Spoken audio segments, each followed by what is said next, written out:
భద్రాద్రి కొత్తగూడెం జిల్లాలో కాంగ్రెస్ గుండాలు బరితెగించారు. మనుగురు బీఆర్ఎస్ కార్యాలయంపై కాంగ్రెస్ కార్యకర్తలు దాడికి తెగబడ్డారు. ఫర్నిచర్ ధ్వంసం చేసి నిప్పు పెట్టారు.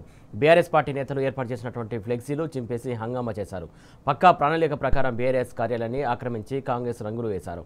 దాడికి ముందే కాంగ్రెస్ రంగులు, స్టిక్కర్లు, ఫ్లెక్సీలు ముద్రించారు. ఉదయం బీఆర్ఎస్ ఆఫీసులో ఉన్నటువంటి కార్యకర్తపై కాంగ్రెస్ గుండాలు చేశారు. ఇద్దరు బీఆర్ఎస్ కార్యకర్తలకు గాయాలయ్యాయి.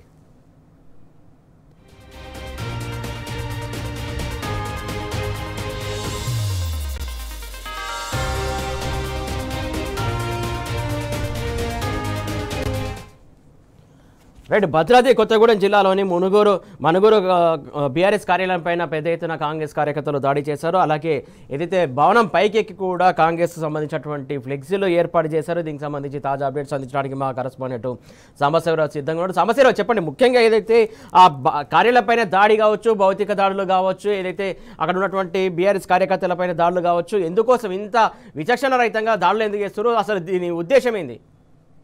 సురేష్, భద్రాద్రి కొత్తగూడెం జిల్లా పినపాక హెడ్ క్వార్టర్ గా ఉన్నటువంటి మనుగూరులో ప్రస్తుతం అయితే హైటెన్షన్ వాతావరణం నెలకొంది. ఒక్కసారిగా పక్కా ప్రణాళిక ప్రకారం, ఒక వ్యూహం ప్రకారం తరలి వచ్చినటువంటి కాంగ్రెస్ కార్యకర్తలు దాడి చేయడంతో బీఆర్ఎస్ పార్టీ కార్యాలయంలో ఉన్నటువంటి నాయకులకు గాయాలైనాయి. వ్యూహం ప్రకారమే దాదాపు 100 నుంచి 200 మందికి పైగా కాంగ్రెస్ కార్యకర్తలు వచ్చారని ఒక్కసారిగా కార్యాలయంపై దాడి చేసి కార్యాలయం లోపల ఉన్నటువంటి బీఆర్ఎస్ పార్టీకి సంబంధించినటువంటి ఫ్లెక్సీలు, జెండాలు, ఇతర సామాగ్రితో పాటు ఫర్నిచర్, ఏదైతే కుర్చీలు కావచ్చు, టేబుల్స్ కావచ్చు, ఫర్నిచర్ మొత్తాన్ని బయట విసిరేసి నిప్పు పెట్టారని చెప్పి స్థానికంగా ఉన్నటువంటి బీఆర్ఎస్ నాయకులు చెప్తా ఉన్నారు. ఒకసారిగా దాడి చేశారు. దాడికి పాల్పడడంతో పాటు కార్యాలయంలో అప్పటికే ఉదయాన్నే కార్యాలయానికి చేరుకున్నటువంటి బీఆర్ఎస్ కార్యకర్తల మీద దాడి చేసి విచక్షణ రహితంగా కొట్టి బయటికి పంపించేశారని చెప్పి స్థానిక నాయకులు ఎవరైతే ప్రత్యక్షంగా అక్కడ ఉన్నటువంటి నాయకత్వం చెప్తోంది. ఈ దాడి వెనుక వ్యూహం ప్రకారమే చేశారు అనేటువంటిది ప్రస్తుతం బీఆర్ఎస్ పార్టీకి సంబంధించిన నాయకత్వం చెప్తుంది. కొద్దిసేపటి క్రితమే మాజీ మంత్రి పువ్వాడ అజయ్ కుమార్ రియాక్ట్ అయ్యారు. రేవంత్ కాంతారావు ఎవరైతే పినపాక మాజీ ఎమ్మెల్యే, ప్రభుత్వ మాజీ విప్గా పనిచేశారో ఆయన కూడా రియాక్ట్ అవుతున్నారు. ఈ దాడిని వారంతా ఖండిస్తున్నారు. ప్రజాస్వామ్యంలో దాడులు కరెక్ట్ కాదని బీఆర్ఎస్ పార్టీ ఆరోపిస్తుంది. బీఆర్ఎస్ పార్టీ స్పందిస్తుంది, రియాక్ట్ అవుతుంది. అయితే దాడి జరిగినటువంటి విధానాన్ని గమనిస్తే కాంగ్రెస్ పార్టీకి సంబంధించినటువంటి నాయకులు, కార్యకర్తలంతా తెలంగాణ భవన్ గా పెట్టుకున్నారు. మనుగూరులో ఉన్నటువంటి తెలంగాణ భవన్ గా పెట్టుకున్నటువంటి బీఆర్ఎస్ కార్యాలయంపై దాడి చేసి ఫర్నిచర్ ధ్వంసం చేయడంతో పాటు అక్కడ ఉన్నటువంటి నాయకత్వం మీద దాడి చేసి మొత్తం ఆ భవనాన్ని ఆక్రమించుకున్నారు. 2 అంతస్తుల భవనం అది. ఆ భవనాన్ని ఆక్రమించుకొని తమ వెంట ముందస్తు ప్రణాళిక ప్రకారం తెచ్చుకున్నటువంటి ఫ్లెక్సీలు కావచ్చు, స్టిక్కర్లు కావచ్చు, రంగులు కావచ్చు, జెండాలను కావచ్చు, మొత్తం తెలంగాణ భవన్ పేరు తీసేసి ఇందిరా భవన్ అని పేరు పెట్టి ఫ్లెక్సీ ఏర్పాటు చేశారు. ఆ తెలంగాణ భవన్ పేరు మీద ఉన్నటువంటి గతంలో గులాబీ జెండా ఎగురుతూ ఉండేది.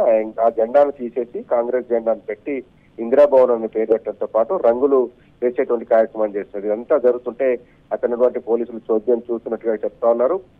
ఇంత పెద్ద ఎత్తున దాడి చేయడానికి అంటే పక్కా ప్రణాళిక ప్రకారం ఇవాళ మాజీ ఎమ్మెల్యే రేవంత్ కాంతారావు అందుబాటులో లేరు. ఈ విషయాన్ని వాట్సాప్ ద్వారా తెలియజేశారు. మాజీ మంత్రి హరీష్ రావు గారి మధ్య పితృవేగానికి గురైనటువంటి హరీష్ రావు గారిని పలకరించడానికి, పరామర్శించడానికి ఆయన హైదరాబాద్ వెళ్తున్నారు అనేటువంటి సమాచారాన్ని వాట్సాప్ ద్వారా తెలుసుకొని మొన్నటి నుంచే ఇదంతా ప్లాన్ చేసినట్టుగా స్థానిక బీఆర్ఎస్ నాయకులు చెప్తున్నారు. పక్కా ప్రణాళిక ప్రకారం దాడి చేశారు. బీఆర్ఎస్ కార్యాలయాన్ని ఆక్రమించి కాంగ్రెస్ కార్యాలయాన్ని పేరు పెట్టారని బీఆర్ఎస్ పార్టీ ఆరోపిస్తుంది. దాడి జరిగినటువంటి విధానం కూడా చాలా దారుణంగా, ఏహ్యంగా ఉంది. 100 మంది తరలి వచ్చి అక్కడ ఉన్నటువంటి ఒకరిద్దరు ముఖ్యంగా కాంగ్రెస్ కార్యకర్తలు రాష్ట్రంలో ఉన్నటువంటి భూములను కబ్జా చేయడమే కాకుండా ఇప్పుడు ఏకంగా బీఆర్ఎస్ పార్టీకి సంబంధించినటువంటి భవనంపై ఎక్కి రంగులేయడం, బ్యానర్లు కట్టడం, కబ్జా చేయడం, ఇదంతా ఏంటి? అసలు ఏమనుకోవాలి? అసలు ప్రజాస్వామ్యంలో ఏం జరుగుతుంది అనుకోవాలి? ఇప్పుడు ప్రస్తుతానికైతే కొద్దిసేపటి క్రితమే మాజీ మంత్రి పువ్వాడ అజయ్ కుమార్ స్పందించారు. ఆయన స్పష్టంగా కొన్ని ఆరోపణలు చేస్తున్నారు. రాష్ట్రంలో భయోత్పాదం సృష్టించి భయానకమైనటువంటి పరిస్థితులను కల్పించాలని కాంగ్రెస్ ప్రభుత్వం ప్రయత్నిస్తుంది. కాంగ్రెస్ కి సంబంధించినటువంటి మంత్రులు, ఎమ్మెల్యేలు, ఎంపీలు కూడా జనాల్లో భయాన్ని క్రియేట్ చేసేటువంటి ఉద్దేశంతో ఉన్నారు. జూబ్లీహిల్స్ లో వాళ్ళ ఫ్రస్ట్రేషన్ ఉంది. ఓడిపోతున్నటువంటి ఫ్రస్ట్రేషన్ ని ఈ రకంగా చూపిస్తున్నారు. రాష్ట్ర వ్యాప్తంగా దాడులకు తెగబడుతున్నారంటే కొద్దిసేపు క్రితం టెన్నిస్ కి ఇచ్చినటువంటి ఎక్స్క్లూజివ్ ఇంటర్వ్యూలో మాజీ మంత్రి పువ్వాడ అజయ్ కుమార్ ఆరోపించారు. దాంతోపాటు స్థానిక పినపాక మాజీ ఎమ్మెల్యే రేవంత్ కాంతారావు గారు చెప్తున్నారు, జరుగుతున్నటువంటి దాడులన్నీ కూడా ఫ్రస్ట్రేషన్. కాంగ్రెస్ ప్రభుత్వం ప్రజలకు ఏమీ చేయలేకపోవడం చేత ప్రజలను డైవర్ట్ చేయడం కోసమే ఈ రకమైనటువంటి దాడులకు పాల్పడుతుంది. దాడులు చేయడం ద్వారా బీఆర్ఎస్ కార్యకర్తలను బెదిరించాలనుకుంటుందని వివేకానందరావు కూడా చెప్తున్నారు. ఈ దాడులకు భయపడే ప్రసక్తి లేదు, వాటిని ధీటుగా ఎదుర్కొంటూ చట్ట ప్రకారం ముందుకెళ్తాం, న్యాయం ప్రకారంగా ముందుకెళ్లి దీన్ని తేల్చుకుంటామని కూడా వివేకానందరావు చెప్తున్నారు. కానీ ప్రజల్లో వస్తున్నటువంటి వ్యతిరేకత కావచ్చు, ప్రజలకు సంబంధించినటువంటి హామీలు ఏవైతే అమలు చేయలేనటువంటి పరిస్థితుల్లో కాంగ్రెస్ సంబంధించినటువంటి నాయకత్వము, స్థానిక ఎమ్మెల్యేలు కావచ్చు, అక్కడ ఉన్నటువంటి ఎంపీలు కావచ్చు, మంత్రులు కావచ్చు, ఈ రకమైనటువంటి దాడులకు ప్రోత్సహిస్తున్నారు. కాంగ్రెస్ నేతలను గుండాలుగా మారుస్తున్నారు, కార్యకర్తలను గుండాలుగా మారుస్తున్నారని కూడా పెద్ద ఎత్తున ఆరోపణలు వస్తున్నాయి. 1-2 చోట్ల కాదు, చాలా చోట్ల కూడా ఈ రకమైనటువంటి దాడులకు తెగబడుతున్నారు. నిన్నగాక మొన్న మదర్ నియోజకవర్గంలో ఒక దారుణమైనటువంటి సంఘటన జరిగింది. సిపిఎం కార్యకర్తను హత్య చేశారు. స్థానికమైనటువంటి ఎన్నికల నేపథ్యంలో హత్య జరిగిందని సిపిఎం పార్టీ బహిరంగంగానే ఆరోపించింది. దీనికి సంబంధించినటువంటి బాధ్యులను గుర్తించాలంటూ ఏకంగా డిప్యూటీ సీఎం బట్టి విక్రమార్క కూడా సవాల్ విసిరింది.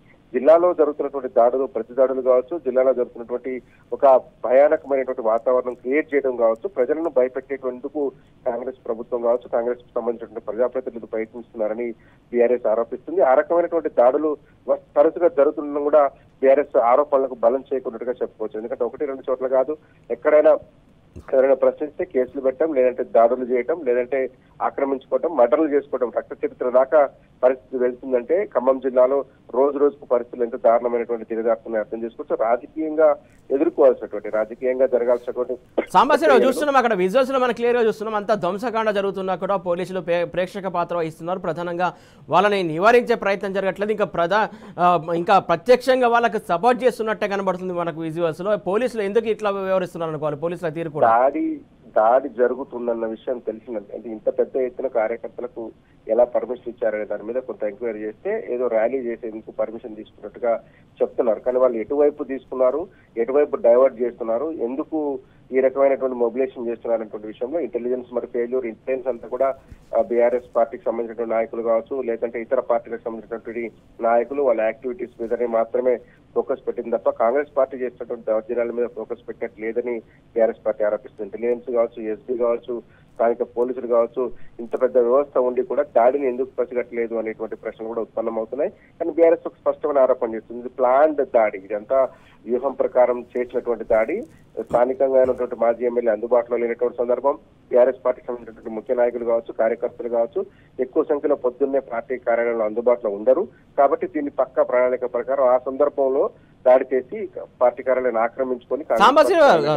సాంబశివరావు, ప్రధానంగా మనుగూరులో, ఒక గ్రామంలో మనుగూరులో ఇక్కడ ప్రధానంగా ర్యాలీ కోసం అంటే ఏ ఉద్దేశంతో ర్యాలీ చేస్తారు, దేనికోసం? ప్రభుత్వంలో ఉన్నది కాంగ్రెస్ పార్టీ, అసలు ఏ ర్యాలీ కోసం పర్మిషన్ తీసుకున్నారు వీళ్ళు?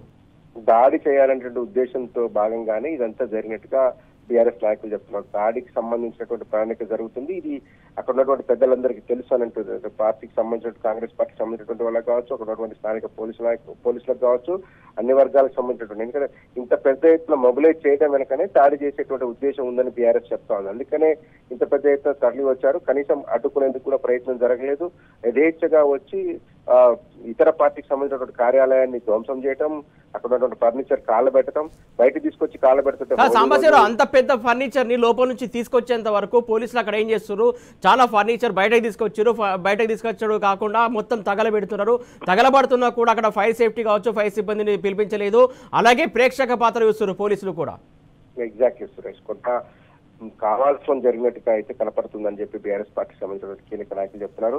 కాంగ్రెస్ నాయకుల దాడిలో బీఆర్ఎస్ పార్టీ కార్యాలయానికి ఎంత నష్టం జరిగిందో అంతకు ఎక్కువ నష్టం చుట్టుపక్కల ఉన్నటువంటి ప్రజలకు కూడా జరిగింది.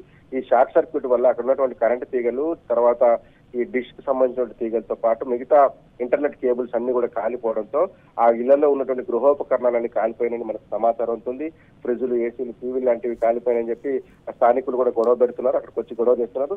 బీఆర్ఎస్ పార్టీ కార్యాలయానికి వెనకాలే ఉన్నటువంటి ఒక డీజే రన్ చేసుకున్నటువంటి ఒక వ్యక్తికి సంబంధించినటువంటి డీజే కూడా కాలిపోయిందని మనకి ఇప్పుడిప్పుడే సమాచారం ఉంటుంది. తన జీవనాధారమైనటువంటి డీజేకు నిప్పు పెట్టినట్టుగా చెప్తున్నారు. ఎందుకంటే కాంగ్రెస్ పార్టీ నాయకులు చేసినటువంటి దాడిలో అక్కడ చెలరేగినటువంటి నిప్పు మొత్తం కూడా ఎగసి తన డీజే కాలిపోయిందని చెప్తున్నారు. డీజేకి నష్టం జరిగిందని కూడా అతను ఆరోపణ చేస్తున్నాడు. రణరంగం సృష్టించారు, మనుగూరు హెడ్ క్వార్టర్ లో వీరంగం సృష్టించారు. కనీసం అడ్డుకునేందుకు, ఆపేందుకు ఎవరు ప్రయత్నించలేదు. పెద్ద ఎత్తున కార్యకర్తలంతా, కాంగ్రెస్ కార్యకర్తలంతా బీఆర్ఎస్ పార్టీ ఆఫీస్ మీద దాడి చేశారు. ఇంత జరుగుతున్నప్పటికీ కూడా అక్కడ నిరోధించేటువంటి ప్రయత్నం చేయలేదు. స్థానిక ప్రజలు కూడా భయభ్రాంతులకు గురవుతున్నారు. భయానకమైనటువంటి సిచ్యువేషన్ క్రియేట్ చేయడం ద్వారా ఏం సాధించాలనుకుంటున్నారంటే ప్రజలు కూడా ప్రశ్నిస్తున్నారు. ఇంత దారుణంగా ఇంత పొద్దున్నే వచ్చి పార్టీ కార్యాలయం మీద దాడి చేయడానికి ఉద్దేశం ఏంటి, ఆక్రమించుకోవడానికి ఉద్దేశం ఏంటి అని చెప్పి ప్రశ్నిస్తున్నారు.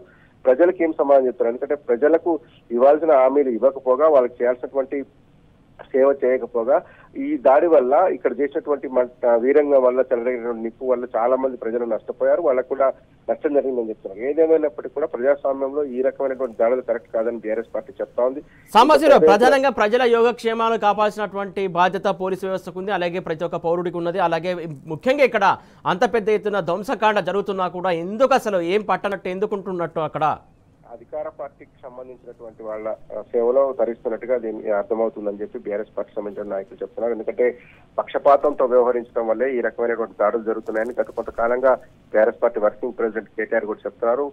వరుసగా ఎవరైతే పోలీసులు లేదంటే ఎవరైతే రక్షించాల్సినటువంటి వ్యక్తులు ఒక్కొక్క పార్టీకి కొమ్ము కాస్తారో వాళ్ళ పట్ల కఠినంగా వ్యవహరించబోతామని కూడా ఆయన చెప్పారు. బీఆర్ఎస్ పార్టీ అధికారంలోకి వచ్చిన తర్వాత ఏకపక్షంగా వ్యవహరించేటువంటి నాయకులు ఎవరైతే పోలీసులు ఉన్నారో వారందరికి సంబంధించినటువంటి చర్యలు కూడా తీసుకుంటామని వారు గతంలో చెప్పున్నారు. ఇప్పుడు జరుగుతున్నటువంటి విధానం చూస్తుంటే హత్యలు జరిగినా, దాడులు జరిగినా, కేసులు పెట్టినా, ఏం జరిగినా కానీ అధికార పార్టీ ఇది ఆల్వేస్ రైట్ అన్నట్టుగా పోలీసులు వ్యవహరిస్తున్నట్టు కనబడుతుంది. ఇంత పెద్ద ఎత్తున దాడి జరుగుతున్నప్పటికీ కూడా కంట్రోల్ చేయలేకపోవడం, ప్రివెంట్ చేయలేకపోవడం, దాన్ని ముందుగా పసిగట్టలేకపోవడం పట్ల పోలీసులు రెస్పాండ్ అవ్వాల్సినటువంటి అవసరం ఉంటుందని చెప్పి బీఆర్ఎస్ పార్టీ ప్రశ్నిస్తుంది. మొత్తంగా ఈ ఘటన జరిగినటువంటి విధానం చూస్తే కనుక ఇది కంట్రోల్ చేసినట్టుగా లేదు, ప్రోత్సహించినట్టుగా ఉందని బీఆర్ఎస్ పార్టీకి సంబంధించినటువంటి మనుగూరు నాయకులు చెప్తున్నారు. మనుగూరులో ఎవరైతే బీఆర్ఎస్ పార్టీని లీడ్ చేసినటువంటి నాయకత్వం ఉందో జరిగినటువంటి దాడిని చేసినటువంటి విధానాన్ని చూసిన తర్వాత ఇది ఎవరు కంట్రోల్ చేసినట్టుగా లేదు, దీన్ని ప్రొవోకేట్ చేసినట్టుగా ఉంది. ముందస్తుగా రంగులు తెచ్చి పెట్టుకోవడం ఏంటి, దాడికి ముందే వాళ్ళు ఫ్లెక్సీలు ప్రింట్ చేసి ఇందిరాభవనం తీసుకురావడం ఏంటి, స్టిక్కర్లు ప్రింట్ చేసినటువంటి స్టిక్కర్లతో పాటు కాంగ్రెస్ జెండాలు తీసుకొచ్చి బీఆర్ఎస్ పార్టీ ఆఫీస్ మీద ఎగరేయడం అంటే ఇదంతా కూడా ఒక ప్లాన్ ప్రకారంగా ఉద్దేశపూర్వకంగా జరిగిందని, దీని వెనకాల కీలకమైనటువంటి వ్యక్తుల డైరెక్షన్ ఉందని చెప్పి కూడా బీఆర్ఎస్ పార్టీ అనుమానం వ్యక్తం చేస్తుంది. ఆ ప్లాన్ ని ఇవాళ అమలు చేశారు, ఉదయాన్నే అమలు చేశారు. రేవకాంతారావు ఊర్లో లేనటువంటి సందర్భంలో కార్యకర్తలంతా యాక్టివ్ గా లేనటువంటి సందర్భం, ఎందుకంటే ఉదయాన్నే అయితే కొంత కార్యకర్తల రాకపోక తక్కువగా ఉంటుంది, ప్రజెన్స్ తక్కువగా ఉంటుంది కాబట్టి అప్పుడు ప్రతిదాడి కూడా లేదా ప్రతిఘటన కూడా తక్కువగా ఉంటుంది అనేటువంటి ఉద్దేశంతో పక్కా ప్రణాళిక ప్రకారం దాడి చేసినట్టుగా స్థానిక నాయకత్వం చెప్తా ఉంది. మొత్తంగా దాడితో భయోత్పాదకాన్ని సృష్టించి స్థానికంగా ఉన్నటువంటి కార్యకర్తలను చెదరగొట్టి ఆ కార్యాలయాన్ని అయితే ఆధీనంలో తీసుకొని కాంగ్రెస్ జెండాలు రంగులు పెట్టి ప్రస్తుతం ఇందిరాభవన్ అనేటువంటి ఆక్రమించేటువంటి ప్రయత్నం చేశారు. కానీ దీనికి రియాక్షన్ ఉంటుందని కూడా బీఆర్ఎస్ పార్టీ చెప్తా ఉంది. ఈ దాడులకు ప్రతిదాడులకు తాము సమాధానం చెప్తామని కూడా బీఆర్ఎస్ పార్టీ చెప్తాం. Suresh, right, thank you Sambasivarao.